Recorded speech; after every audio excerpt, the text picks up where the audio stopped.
Hi everyone. It's been a while since I've done a video as usual. I have a hard time getting them out every week.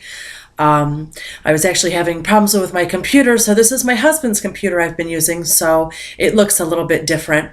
It's a little grainier, so sorry if the quality is not as good.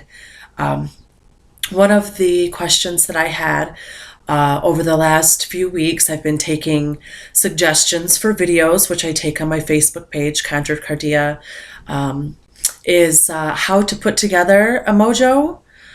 And so I'm going to go over a little bit of how I make one and sort of some of the traditions and the culture and history behind one. So, mojo, I was taught, comes from the West African word mojuba, which means to give praise or to give honor. There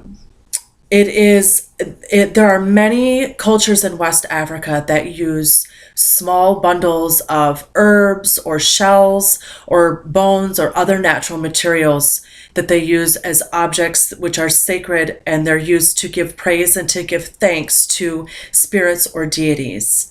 So your mojo or your mojuba that you make is, and this is where I like to differentiate them from charm bags and Mojuba, is that a charm bag, which you can find directions for in lots and lots and lots of books, is basically a collection of objects of similar energy that have similar purpose, and you carry them in a bag with you. And the difference between that and a Mojuba is that Mojuba is made it's in honor of a spirit or a deity, and that is how you get your request from answered from the mojo or by the mojo. It that is how it aids you, and that is how it brings answer or fulfillment to your request, because you are doing it in payment or offering. Payment might be not, that's not quite the correct word for every mojuba. If you are making one after a request was fulfilled, then I would use that word. But you're making one in honor or in praise of the saint or the deity or the spirit that you are calling upon to aid you in your request. So that is really a big difference, theory wise, of how these items work. I think a lot of people just put stuff in a bag and they call it a mojo, and I don't really think that they understand the tradition, or the cultural use or the religious use behind it, because it really is meant to be a religious, sacred, spiritual object. The idea is you would carry this around with you, and if the closer to your person the better. If you can keep it in a pocket, a lot of women keep it inside their bra or inside their purse, and the idea is that when you take it out every day, it's important to do things daily, to establish our daily ritual and make a daily habit, and to do things religiously. That is a very important thing in my practice, is I take that word very seriously when I say I do something religiously, because it means it is both religious to me, and it's something I have made a habit of. I have made a habit of my religion. So you carry it with you, and as you dress it each day or as you breathe into it, you are going over your goal again. You're going over your request, and you're going over, I give honor, I give praise to this deity or this spirit, and I ask that you grant this request. But that should always be in the back of your mind when you're doing it, because that is what this is about. It's like a gift. It's like a small gift in a way. And as we know, just because we do something in honor or in praise of someone or give them a gift does not mean that they're going to help us, and does not mean they're going to answer our request. So it's important to keep that in mind, that nothing in life is guaranteed. And there are some times that things will not work out the way that you hope or the way that you plan. As a matter of fact, often that does not happen. That's just life, and that's how it goes. So it's still important to establish a good spiritual connection and religious daily habits to reinforce our goals, because I think the more that you train your mind, the easier it is to obtain your goals. So if every day you're putting that thought into your Mojuba as you breathe into it, or as you dress it with oil, or cleanse it with smoke, or whatever, you go over your daily affirmation of what that Mojuba is for, why you are offering it, what aid you need, what your request is. As you go over that every day, and you offer it up again, and you go over it daily, that reinforces your goal, and it reinforces having a daily spiritual habit of directing your mind and focusing your mind on your goal. So I begin with a flannel bag. Flannel is very common in the United States because as hoodoo developed here in the southern states, flannel was a very cheap and accessible material because there were lots of cotton plantations, and flannel is made from cotton. So people at that time wore cotton pajamas or flannel pajamas. So as they got older and were turned into rags, it was very easy to make small bags from this. So these are all hand sewn bags, and they have a string in the top so you can pull it closed and loop it around and close it. I personally, if I was using, this is a green one, you could use this for prosperity or fertility, for growth, abundance.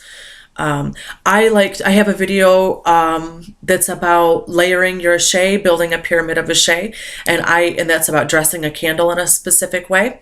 And I would follow the same form with this.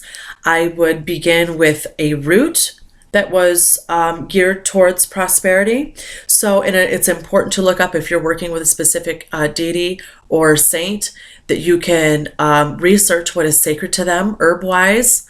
So you would use those items in here, because after all, this is an offering object. This is a sacred object now for that saint or deity. But you could start with sassafras root. If you were asking, let's say I'm calling upon, Oya or Ogun for prosperity. Those are two that I would personally work with.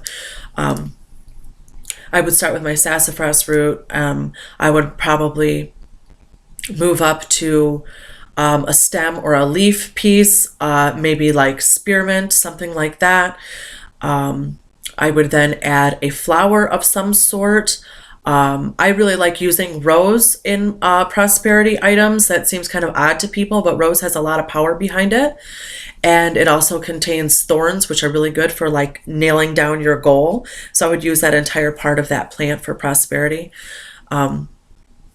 And then you get into seeds or nuts. Seeds and nuts are very, very common in prosperity work. You could use any type of bean, any type of seed. I would probably prefer to use a buckeye nut because those grow here and I have an abundance of them, and it's something that those are very special to me and I'm used to working with them. So I would add that.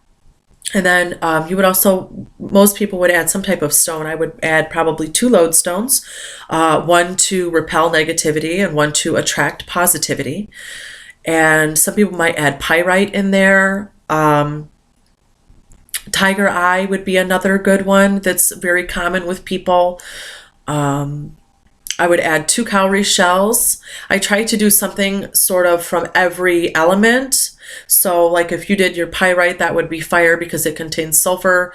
You could do, your any of your plant material is earth, and then your water would be 2 cowrie shells. I always use 2, and then your air would be whatever incense you're using to smoke this with when you want to activate it.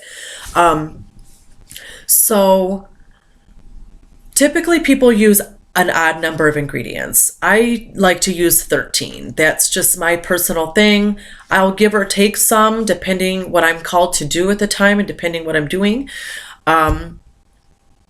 So I would, get all my items in here. It's traditional to put your breath in the bag. So you would breathe in the bag. Typically that's done 3 times. You seal it up. I pull it tight like this, and I wrap the string around it. Make sure you get a bag where the string is long enough to wrap around it. sometimes I see these bags sometimes that by the time you've pulled it taut, there's about that, like an inch of string left, and it's just going to work open then, or you have to do like a weird knot and it doesn't work well. It's hard to get back in it. So I wrap it around here and I tuck it down inside itself, which actually makes it really secure. I've never had one come open. I'm looking here on my altar. This is my personal one. My mother gave me this bag when I was about 11 or 12, and then over the years the things have changed because I kind of use mine as a nation sack, which is something that is very traditional in the South. It's actually, most people haven't even heard of them anymore, but women carry them. And you can change out the ingredients depending on what you're working on. So it's not like you make one bag for this and one bag for that. It's sort of an evolving cyclical mojo bag. It's kind of an interesting technique. So you have your bag. It's going to be fuller than this because there's going to be stuff in it. And most people would activate it. They start to activate it with their breath and they pass it through smoke of some sort to activate it. That's very traditional. Or if you want to cleanse it over time, if you feel like it's picked up some residual energies or just needs to be refreshed, you can do that. And then dressing them with oil, that seems to be a little confusing with people. So after you have your bag for a long time, it's not going to look like this anymore. Mine used to look a lot different than this too. It used to be much lighter because you have them for a long time and they get dirty because it's because you're working them. This is physical work along with spiritual work, and you hold it every day, you touch it every day, you pray with it every day. I hold mine to my forehead sometimes. I hold mine to my heart sometimes. You get oils built up on it from your hands. It's carried around in your pocket or your purse. You get stuff on it that way. So don't think that it's going to stay looking like this, because it's not. If your mojo looks brand new and clean like this, you haven't been working it real hard. So it's going to get dirty, and that's okay. You can change it out later if it really bugs you. You can put the ingredients in a new bag. You can make a new bag. But I dress mine with oil. I put oil on my hands. I pour a few drops in my hands. I do this every morning.